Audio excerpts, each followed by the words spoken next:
Assalamualaikum warahmatullahi wabarakatuh.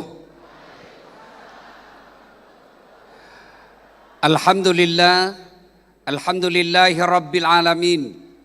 Wabihi nasta'inu ala umurid dunya waddin. Ashadu an la ilaha illallah wa ashadu anna muhammadan abduhu wa rasuluh.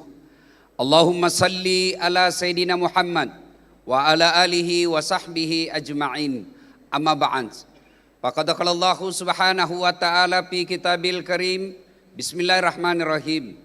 Ya ayyuhalladzina amanu taqullaha haqqa tuqatih wa la tamutunna illa wa antum muslimun. Wahai orang-orang yang beriman, bertakwalah kalian kepada Allah dengan sebenar-benarnya takwa, dan janganlah kalian mati kecuali dalam keadaan beragama Islam. Ayat ini Jumat dibacakan khatib. Setiap bapak ke masjid sholat Jumat pasti mendengar ayat ini. Kalau di kantor bupati ada pengumuman yang harus diulang-ulang tiap pekan, pasti pengumuman itu sangat penting sehingga harus diulang-ulang. Ayat ini juga selalu diulang-ulang tiap Jumat. Berarti ayat ini penting dan rasa-rasanya susah diterima akal. Jangan kamu mati, berarti mati kau yang ngatur. Woi, jangan mati ya. Berarti mati mau-maumu. Padahal mati mau atau tidak, tiba saatnya pasti mati. Orang kaya, orang miskin, raja-raja, rakyat biasa, bupati. Kamu yang bilangnya bukan saya. Semua mati. Berarti yang jadi masalah bukan mati. Yang jadi masalah menurut Al-Quran, illa wa antum muslimun. Kecuali kau mati dalam keadaan beragama Islam. Berarti ada orang Islam tapi matinya kafir. Ayat ini Allah ingin tegaskan, hati-hati dasat. Kamu ngaku Islam, belum tentu kau mati dalam keadaan Islam. Insya Allah kita tidak akan wafat dalam keadaan mencuri. Insya Allah kita tidak akan wafat dalam keadaan mabuk. Insya Allah kita tidak akan wafat dalam keadaan berzina. Yang bisa membuat kita mati kafir, hubbi aklil haram. Suka makan uang haram, barang-barang haram. Siapa di antaranya? Contoh aja ini, jangan marah. Contoh. Sabung ayam didapat sama polisi. Judi sembunyi-sembunyi. Dikejar sama polisi. Jangan lari. Masih lari juga. Polisi tidak bisa kejar. Kenapa? Polisi besar perutnya. Ada juga itu polisi kan besar perutnya kan. Tidak bisa lari dia. Polisi terpaksa tembak peringatan ke langit. Dor! Masih lari, tembak 2 kali. Dor! Masih lari, tembak 3 kali. Dor! Masih lari, terpaksa dilumpuhkan. Tembak kakinya. Dong! Kepalanya kena. Saya tanya temanku yang polisi, bos bagaimana caranya? Kakinya kau tembak, kenapa kepalanya kena? Dia bilang soalnya waktu ditembak dia jongkok. Ini polisi film India, bukan polisi Indonesia. Bu, jangan musuhi polisi. Pak, adik-adik remaja yang di atas, jangan musuhi polisi. Bapak pernah enggak bayangkan seandainya tidak ada polisi di Indonesia? Rumah dirampok, harta dijarah, anak diperkosa, istri dibunuh. Siapa bapak cari? Satpol PP, pret. Siapa cari? Polisi. Saya pergi ceramah, macet, enggak bisa gerak mobil saya. Baca surah Yasin, enggak gerak-gerak mobilku. Baca ayat kursi pengusir setan, malah tambah macet. Begitu datang polisi lalu lintas, Pak Ustadz, jalan. Makanya jangan musuhi polisi. Pun kalau ada polisi yang minta-minta uang di jalan,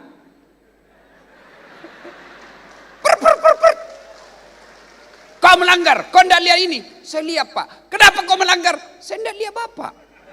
Kenapa kau tidak lihat saya? Bapak sembunyi di tikungan. Mana surat-suratmu? Periksa surat semua lengkap. Saya tilang kamu. Kenapa Bapak tilang? Kau pembohong. Maksudnya apa? Itu motormu Honda, jaketmu Yamaha. Itu polisi film India. Bu, jangan musuhi polisi. Jangan musuhi polisi. Kalau ada yang kita ribut-ribut sudah lebih 1 bulan, yang film Rambo itu. Pak, Bu, tahu enggak berapa polisi di Indonesia sekarang? 147.000. Yang ada ribut-ribut yang jahat itu tidak sampai 100 orang. Maka cintai dan sayangi polisimu. Nih ada yang amankan kita. Kalau ada yang jahat, tadi saya rapat dengar pendapat Bapak Kapolri dengan anggota DPR. Pak Kapolri sudah bikin kesimpulan, kami akan tindak tegas.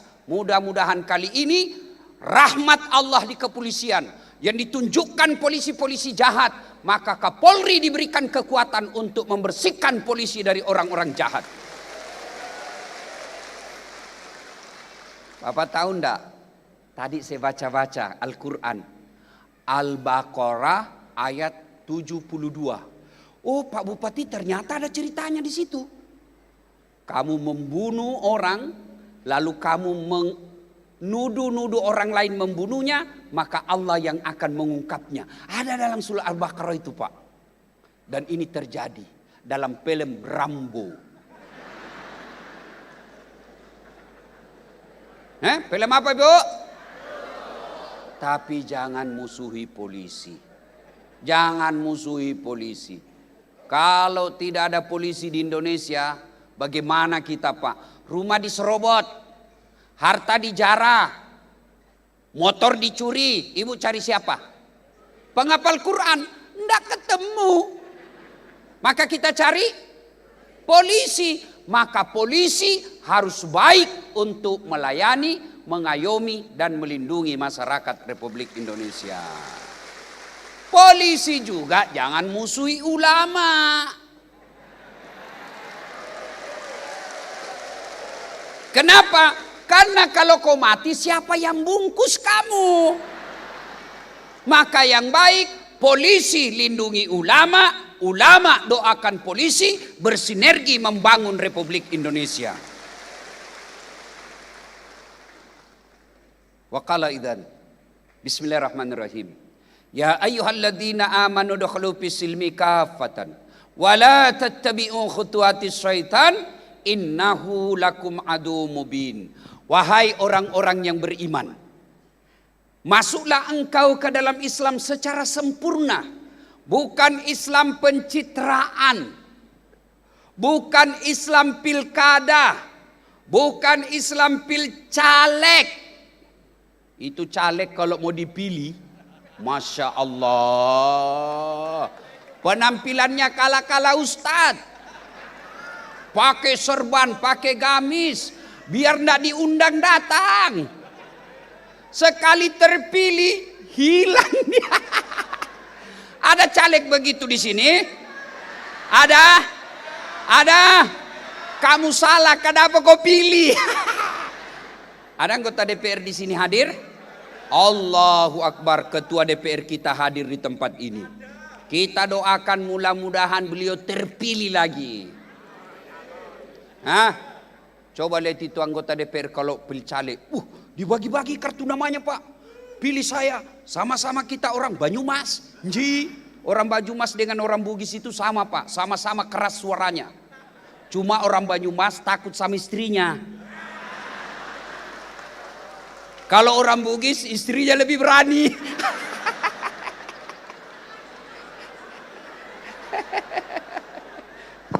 Bodoh air, Allahu Akbar. Ibu-ibu, Bu, kalau mau dipilih-pilih saya anggota DPR. Nih, sama-sama kita. Kalau ada masalahmu telepon saya 24 jam. Ini nomor HP-ku. Begitu terpilih, dia ganti nomor HP-nya.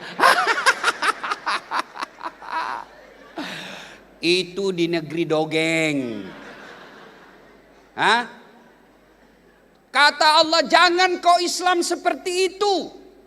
Bukan Islam politik, Islamlah secara benar. Dan janganlah engkau ikuti langkah-langkah setan, karena sesungguhnya setan itu musuh yang nyata bagi kalian. Musuh kalian bukan tentara, musuh kalian bukan polisi, musuh kalian bukan aparat, musuh kalian bukan pejabat. Kata Allah, musuhmu adalah setan, di mana setan itu musuh yang nyata bagi kalian. Apa itu hutuat? Langkah-langkah setan. Alhamdulillah, ternyata di sini masih banyak juga orang yang kena godaan setan. Setannya bukan pocong, setannya bukan uka-uka, tapi apa setan yang ada di tengah-tengah ibu? Bentuknya handphone. Orang sudah ceramah masih juga WhatsApp. Setan itu. Orang sudah ceramah masih juga sibuk. Ibu-ibu yang pegang handphone, saya doakan suamimu kawin lagi.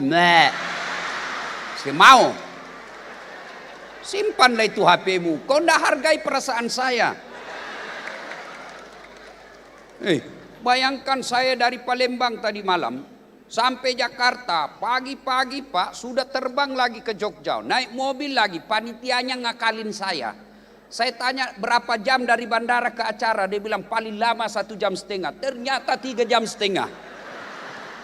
Saya tanya yang undang, kenapa kau bohongi saya? Dia bilang kalau kasih tahu 3,5 jam Pak Ustadz pasti tidak mau. Aduh, gila juga itu Pak. Sampai lagi di sini belum enak rehat, pergi lagi ke sampai tempat ini. Untuk apa? Menghargai undangan orang Banyumas. Maka tolong hargai juga perasaanku. Gimana caranya? Nggak enak rasanya saya lagi ceramah kok begini terus. Kita mau rekam Ustaz. Kamu rekam jarak 30 meter. HP-mu HP tua. Kameranya kabur. Pasti hasilnya jelek. Jadi gimana caranya Ustaz? Tuh ada kamera saya bawa. Gambarnya jernih, suaranya jelas. Bagaimana cara nonton? Buka di YouTube. Tulis Dasat Latif Tasyakuran Haji Banyumas. Keluar sudah itu. Sudah itu jangan lupa like and share. Jangan ketawa, saya serius ini bos. Iklan lewat. Adik-adik remaja, kalau kau follow artis apa yang kau dapat? Habis kotamu toh. Apa kau dapat? Hai guys, kita lagi di Plaza Indonesia guys. Beli sepatu 5 juta guys. Apa kau dapat? Begitu kamu follow ulamamu satu, kau secara otomatis mengangkat marwah ulamamu. Artis saja yang tidak jelas kontennya 5 juta pengikutnya. Masa ketua MUI 200 orang pengikutnya. Apa ndak kau hina ulamamu itu? Kan ndak rugi kamu kau follow artis, follow juga ulamamu. Kenapa ketika kau follow ulamamu, kau angkat martabatnya, dia akan diperhitungkan. Kenapa? Followernya banyak. Maka pemerintah tidak berani macam-macam sama dia. Kenapa? Follower dan pengikutnya banyak. Kalau followernya cuma 200, apa marwahnya? Yang kedua, apa yang kau dapat ketika kau follow ulamamu? Kau dapat ilmunya, pahala. Kau amalkan ilmunya, pahala. Kau sebarkan ilmunya, pahala lagi. Maka nanti selesai pengajian, buka follow Dasat Latif. Setelah itu follow Pak Bupati. Saya tahu beliau punya cita-cita jadi gubernur. Ya cita-cita, kita doakan toh. Nah, maka simpan dulu handphone. Kita dengar dulu ceramah. Sebentar ada juga Pak Bupati, saya lagi ceramah dia membelakang. Kenapa dia belakangi saya? Ternyata diambil HP-nya. Selfie. Dia tulis di Facebooknya latar belakang Dasat Latif. Kok kira saya background? Lebih parah nanti coba lihat Pak Bupati. Selesai ceramah dikejarnya lagi kita itu ibu-ibu. Selfie dulu Ustaz. Buka maskernya Ustaz. Senyum Ustaz. Ulang Ustaz. Kabur. Ulang Ustaz. Kabur. Saya bilang dalam hati biar 5 kali kau ulang namun kamu yang kabur. Simpan HP Bu ya. Bisa? Wa qala idzan. Bismillahirrahmanirrahim. Innallaha wa malaikatahu yusalluna 'alan nabi. Ya ayyuhalladzina amanu sallu alaihi wasallimu taslima. Sesungguhnya Allah dan para malaikatnya bersalawat kepada Rasulullah Muhammad sallallahu alaihi wasallam. Maka wahai orang-orang yang beriman, bersalawatlah kalian kepada Rasulullah dengan sebaik-baik salawat. Satu kali Nabi lagi duduk-duduk dengan malaikat Jibril. Tiba-tiba Nabi melihat ada malaikat 1 juta jari-jarinya, lebih 1 juta. Allahu Akbar. Nabi kagum, lebih 1 juta jari-jarinya. Ibu-ibu berapa jari-jarinya, Bu? Berapa? 10, cacat dong. Tidak ada jari-jari kakimu. 20. Ini jari-jarinya lebih 1 juta. Lalu Nabi kagum dan bertanya, Jibril, malaikat apa itu? Banyak betul jari-jarinya. Jibril menjawab, ya Muhammad, itu malaikat yang Allah tugaskan mencatat air ketika hujan. Ada yang mampu catat air hujan? Meskipun Pak Bupati pernah kerja di PDAM, saya yakin tidak mampu menghitung air hujan. Lalu Nabi bertanya ke malaikat itu, wahai malaikat, betul kau mampu mencatat air hujan? Ya, ku catat yang jatuh di gunung, ku catat yang jatuh di darat, ku catat yang jatuh di laut, semua aku catat. Makanya Allah takdirkan saya banyak jari-jari untuk mencatat. Tapi ya Muhammad, ada satu yang tidak mampu aku catat. Apa gerangan? Ketika umatmu berkumpul di Gor Banyuwangi, Banyumas. Coba lihat tukang gosip. Lalu mereka bersalawat bareng-bareng kepadamu. Aku tidak bisa mencatat betapa banyak pahala Allah turunkan di tempat itu. Allahu Akbar. Lebih banyak jumlahnya dari air hujan ketika kalian berkumpul seperti ini bersalawat kepada Nabi Muhammad sallallahu alaihi wasallam. Maka saya mau ajak bersalawat. Bisa Ibu? Saya mau tanding. Mana lebih kencang suaranya ibu-ibu dengan bapak-bapak? Bisa? Kita dengar dulu ibu-ibu. Bapak-bapaknya diam, ibu-ibunya dulu. Ayo Bu, mari keluarkan salawat, suara salawat kepada Nabi. Salatullah. Ayo yang di atas. Ala Rasulillah. Salatullah ala Yasin. Nilainya 8,8. Ibu-ibu diam. Sekarang bapak-bapak, ayo Pak, jangan mempermalukan jenis kelamin. Ayo, selawat bareng-bareng Pak. Yuk, yang di atas juga, yuk. Salatul Mullah ala Rasulillah. Salatullah ala Yasin. Allahu Akbar. Nilainya 9,0. Diam. Kita dengar yang di depan.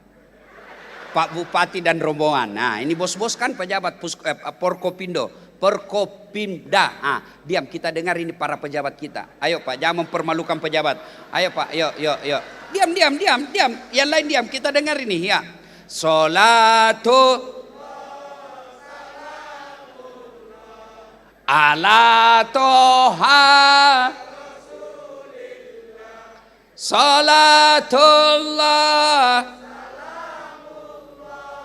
ala Yasin. Alhamdulillah. Nilainya 9,9. Ya, Pak Bupati yang belikan saya tiket. Jadi kalau bukan beliau, tidak datang saya. Maka nilainya harus tinggi. Ibu bapak saudara-saudara sekalian, teristimewa yang kita hormati Pak Bupati dan Wakil Bupati, Ketua DPR, anggota Porkopinda yang saya hormati, teristimewa yang kita muliakan alim ulama, para tetua-tetua kita, Gus, Kiai yang hadir di tempat ini, yang insya Allah dimuliakan dan dirahmati oleh Allah Subhanahu wa Ta'ala. Ibu-ibu, berapa rukun iman Ibu? Tuh 6. Rukun Islam berapa? Berapa? Dari 5 rukun Islam, 1 diantaranya menunaikan ibadah haji bagi yang mampu. Artinya apa Ustadz? Orang yang sudah mampu, lalu dia tidak menunaikan ibadah haji, sesungguhnya dia hilang rukun Islamnya 1. Bahkan Nabi pernah menjelaskan, barang siapa yang sudah mampu, lalu dia tidak pergi menunaikan ibadah haji, matinya ada dua. Mati kafir atau mati fasik. Kalau ada di antara kepala dinas, mobilnya sudah harga 2 miliar. Dengan rumahnya, dengan tabungannya, dengan aset-asetnya. Tapi belum pernah menunaikan ibadah haji dan mati. Kata Nabi, 2 saja matimu. Mati kafir dan mati fasik. Apa itu kafir? Kalian tidak dianggap Islam. Apa itu fasik? Islam tapi bohong. Hati-hati. Bagi yang sudah mampu. Lain kalau tidak mampu. Kalau tidak mampu tidak ada hitungan. Dan hebatnya yang kedua, untuk kita ketahui, barang siapa yang berkunjung ke Baitullah, kata Nabi, Allah kasih kalian 2 hadiah. Bagi bapak-bapak